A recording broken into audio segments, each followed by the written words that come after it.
नमस्कार, प्रभा साक्षी पॉडकास्ट में आप सभी का स्वागत है। आज के इस पॉडकास्ट में बात करेंगे कि किसान महापंचायत के जरिए किसानों ने सरकार को दिया खास मैसेज, महापंचायत पर राकेश टिकैत का आया ये बयान। तो आइए सुनते हैं आज के इस पॉडकास्ट को। लेकिन उससे पहले अगर आपने हमारे चैनल को सब्सक्राइब नहीं किया है तो जरूर कर लें, ताकि आप रोज ऐसे ही इंटरेस्टिंग और जानकारीपूर्ण पॉडकास्ट सुन सकें। रामलीला मैदान में किसानों की महापंचायत। दिल्ली के रामलीला मैदान में संयुक्त किसान मोर्चा ने किसान महापंचायत का आयोजन किया है। कृषि समस्याओं और किसान विरोधी नियमों से निपटने के लिए किसान दिल्ली के रामलीला मैदान में इकट्ठा हुए हैं। दिल्ली के रामलीला मैदान में हुई इस महापंचायत के दौरान किसान हजारों की संख्या में रामलीला मैदान में जुटे। महापंचायत में दिल्ली पुलिस ने सुरक्षा के भी कड़े इंतजाम किए हुए थे। दिल्ली पुलिस ने इस महापंचायत को आयोजित करने के लिए कड़ी शर्तों के साथ ही मंजूरी दी थी। पुलिस ने इस रैली में किसानों को ही हिस्सा लेने की अनुमति दी थी, मगर किसान ट्रैक्टर नहीं ले जा सकते थे, ना ही किसान को मार्च करने की अनुमति दी गई थी। वहीं किसानों ने इस महापंचायत को देखते हुए स्थानीय पुलिस के अलावा बड़ी संख्या में अर्धसैनिक बलों की तैनाती की गई थी। इस दौरान सुरक्षा के लिए ड्रोन से भी नजर रखी गई। बता दें कि केंद्र सरकार से अपनी मांगों को स्वीकार करने के लिए मजबूर करने के उद्देश्य से किसान बड़े पैमाने पर विरोध प्रदर्शन कर रहे हैं। कृषि संगठन न्यूनतम समर्थन मूल्य की गारंटी देने वाले कानून पर जोर देते हैं। यह एक शर्त 2021 में स्थापित की गई थी, जब वे अपने निरस्त किए गए कृषि कानून के खिलाफ अपने आंदोलन को रोकने के लिए सहमत हुए थे। इसके अतिरिक्त किसान स्वामीनाथन आयोग की सिफारिशों को लागू करने, किसानों और खेत मजदूरों दोनों के लिए पेंशन और कृषि ऋणों की माफी के लिए दबाव डाल रहे हैं। किसानों की यह भी मांग है कि केंद्र लखीमपुर खीरी हिंसा से प्रभावित लोगों को न्याय दिलाए।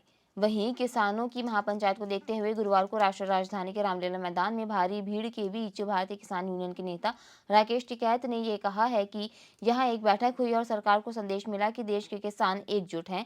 सरकार को बातचीत से मसला सुलझाना चाहिए, क्योंकि बिना बातचीत के ये आंदोलन खत्म होने वाला नहीं है। बता दें कि हजारों किसानों को पंजाब हरियाणा सीमाओं पर विरोध प्रदर्शन जारी है, जहां वे 13 फरवरी से डेरा डाले हुए हैं। इन सभी किसानों को दिल्ली मार्च करने के दौरान हरियाणा पुलिस और अर्धसैनिक बलों ने रोक दिया था। इस दौरान दोनों पक्षों के बीच कई दौर की झड़प भी हुई थी। बता दें कि दिल्ली पुलिस ने किसानों को प्रदर्शन करने की अनुमति दी थी, लेकिन इसके साथ ही कई शर्तें भी लगाई गई थी। किसान महापंचायत के लिए सिर्फ 5,000 किसान ही रामलीला मैदान में जुट सकते थे। किसानों को प्रदर्शन में हिस्सा लेने के लिए ट्रैक्टर लाने की अनुमति नहीं दी गई थी। इस दौरान किसान किसी तरह का मार्च भी नहीं निकाल सकते थे। किसानों को दोपहर 2:30 तक रामलीला मैदान में महापंचायत को खत्म करने के निर्देश भी दिए गए थे। रामलीला मैदान को तत्काल रूप से खाली भी करने के निर्देश उन्हें दिए गए थे। दिल्ली पुलिस ने दी कार्रवाई की चेतावनी। दिल्ली पुलिस ने किसान संगठनों को चेतावनी भी दी थी कि अगर किसानों ने शर्तों का पालन नहीं किया तो उनके खिलाफ सख्त कार्रवाई की जाएगी। पुलिस का कहना है कि अगर किसान अपनी शर्तों का पालन नहीं करते हैं और दिल्ली में कानून व्यवस्था को तोड़ने का प्रयास करते हैं, तो उनके खिलाफ कार्रवाई करने में दिल्ली पुलिस पीछे नहीं हटेगी। बता दें कि पिछली बार किसानों के मार्च के दौरान जमकर हिंसा की घटनाएं हुई थी। दिल्ली की ओर आने लगे किसान मजदूर पंचायत में शामिल होने के लिए पंजाब भर से बड़ी संख्या में किसान 800 से अधिक बसों, ट्रकों और कई ट्रेनों में सवार होकर बुधवार को दिल्ली की ओर आए थे। संयुक्त किसान मोर्चा, जो 37 कृषि संघों का एक समूह है, जिसने 22 फरवरी को चंडीगढ़ में एक बैठक में महापंचायत का आह्वान किया था।